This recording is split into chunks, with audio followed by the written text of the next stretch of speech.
Hello and welcome to Valley Form for the first time in 2024. This week, of course, is highlighted by the Group 2 $350,000 Sharp EIT Solutions Australia Stakes.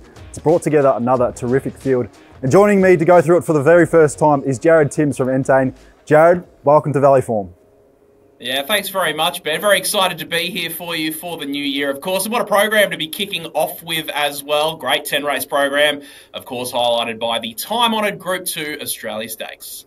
Absolutely. Well, you're kicking us off in race 7. It is the Chandler McLeod Handicap, and it is over the famous 2,040 metres. The Ladbrokes Cox Plate Journey, of course. Quality race for us to kick off with here, Ben, as well.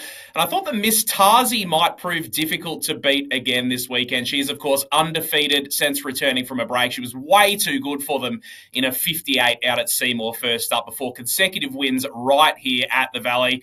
What's really impressed me about her the last couple of starts is her versatility. She sort of went forward and kicked away from him in the straight two back, but then slotted in behind, mustered a really nice turn of foot to finish over the top last time out. Up 3 kilos in the weights this weekend, but she's clearly in peak order. She absolutely loves it here, so I'm more than happy to have her on top again. There's a couple of pretty obvious dangers here, in my opinion. So into the quaddie, we're going to include number 7, Fretter. I think she could be a star on the rise. And number 10, Interlinked, has also impressed since making her debut. Race 8 is the Lawn Rules Handicap. It is over the flying 1,000 metres, benchmark 70.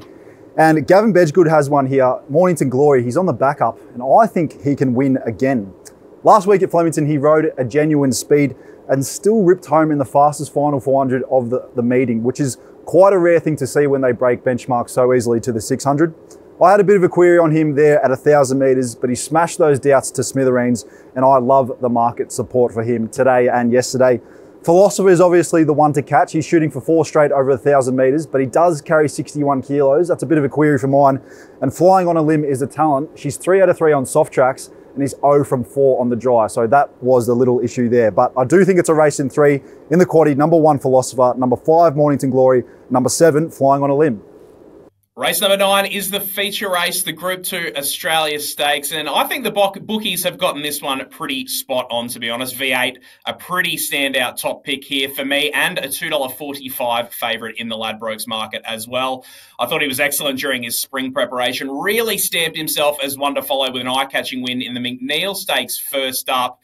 And I thought his performance in the Coolmore was absolutely outstanding as well, given he was dropping back from a Caulfield Guineas trip. Barrier 5, tick this week. Damian Lane, obviously a very big tick, and I think he's going to get every chance. In the quaddie, number 2 recommendation really looks to have gone to a new level this time in. Number 9, Brave Mead, is a dual acceptor on Friday as well. He's going to go in if this is the way that the team elects to go.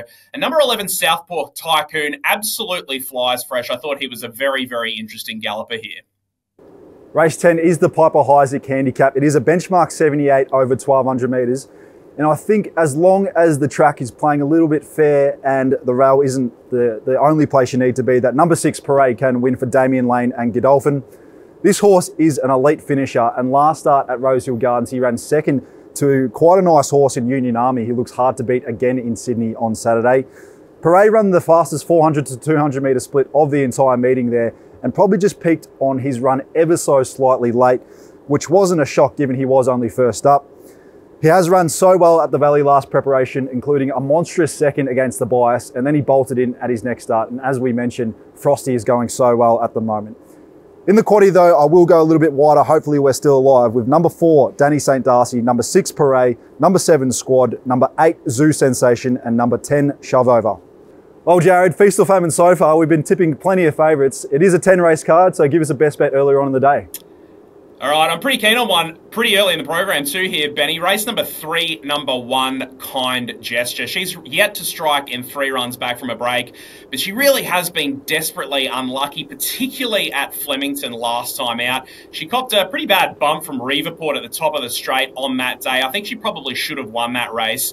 There looks to be quite a bit of speed involved in this race, so I think if she can slot in behind the leaders this week, she's going to be right there to finish over the top of them late. That's race number 3, number 1, Kind Gesture. Well, thanks again for joining us on Valley Form. Hopefully it's a cracking edition of the Australia Stakes. We'll be back here next week to kick off Ladbrokes Friday Night Lights in 2024.